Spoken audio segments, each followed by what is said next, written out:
tapi belum belum dapat yang upahnya yang sesuai yang diinginkan. Begitu juga sebaliknya.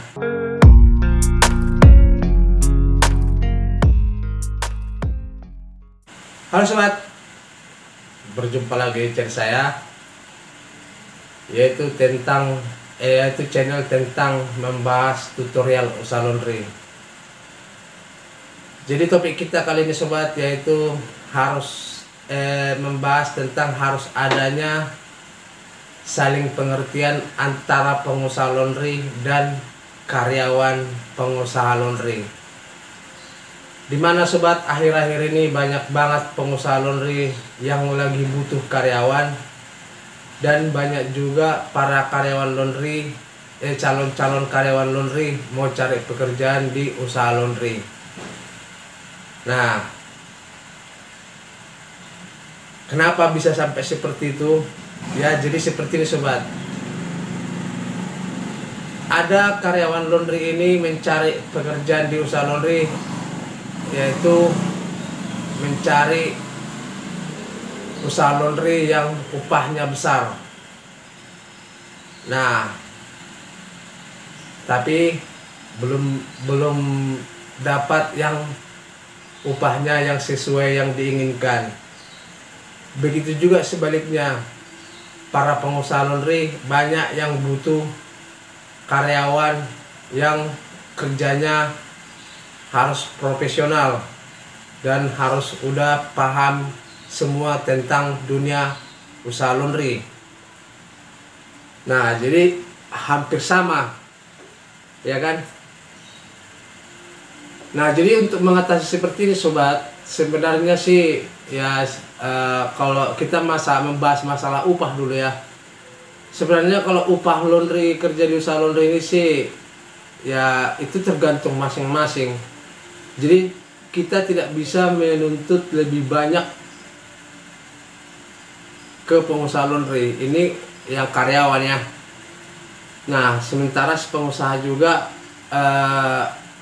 banyak juga pengusaha laundry ini mencari karyawan udah kerjanya yang bagus, tapi tuntutan untuk si karyawan ini dari si pengusaha laundry banyak juga.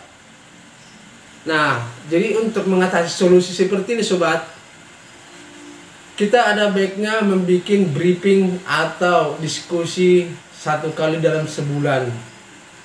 Nah, ini untuk menjaga istilahnya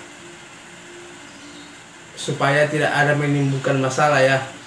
Nah, ada baiknya briefing. Jadi kalau seandainya si karyawan berulah, si pengusaha bisa membuat SP1, SP2 sampai SP3.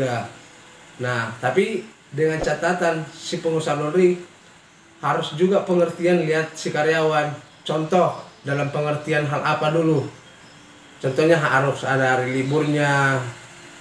Nah, begitu juga cara penggajiannya harus lancar.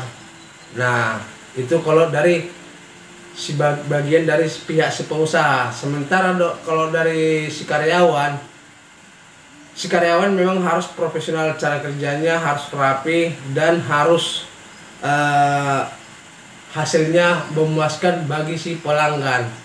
Nah, karena di mana-mana hasil kerja laundry itu yang paling utama dinilai. Nah, jadi makanya saya bilang tadi harus ada saling pengertian dalam dunia usaha laundry ini antara karyawan dan si pemilik usaha. Makanya solusinya tadi saya sarankan ada baiknya sekali 1 bulan atau 2 kali sebulan lah harus melakukan briefing antara si pengusaha dan si karyawan laundry. Nah, kita bisa diskusi tiap bulan diskusi supaya berjalan dengan lancar proses kerja laundry ini. Ya, diskusinya itu istilahnya bisa salah satu contohnya ya. Bisa si pengusaha nanya si karyawan di mana kelebihan dan kekurangan saya sebagai pemilik usaha. Begitu juga si karyawan laundry bisa juga menanyakan si pengusaha apakah kerja saya kurang rapi, di mana letak kesalahannya dan di mana letak kekurangannya. Nah, itulah sobat. Makanya harus ada yang seperti saya katakan tadi itu, yaitu briefing dan harus saling pengertian. Nah, itulah sobat istilahnya untuk supaya tidak terjadi seperti yang tadi itu. Nah, soalnya hari-hari ini banyak banget sobat, banyak banget yang mau melamar kerja di laundry tapi upah tidak sesuai, ya cari yang lain. Nah gitu juga sepengusaha iya banyak banget, bahkan lewat WA juga ada yang nyari orang sama saya untuk jadi karyawan. Begitu juga sepengusaha laundry, banyak banget yang butuh karyawan, banyak yang mau kerja, cuman ya istilahnya masih pemula, masih belajar lah dalam usaha laundry. Sementara pengusaha laundry butuh yang sudah harus profesional, yang harus benar-benar sudah paham dia tentang dunia usaha laundry.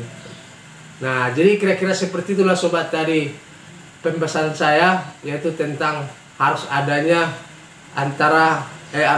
pengertian antara si pengusaha laundry dan si pemilik usaha laundry. Oke sobat, sampai di sini dulu video kali ini. Jangan lupa subscribe, ketik tanda lonceng supaya tidak ketinggalan video-video saya berikutnya. Terima kasih dan sampai jumpa kembali.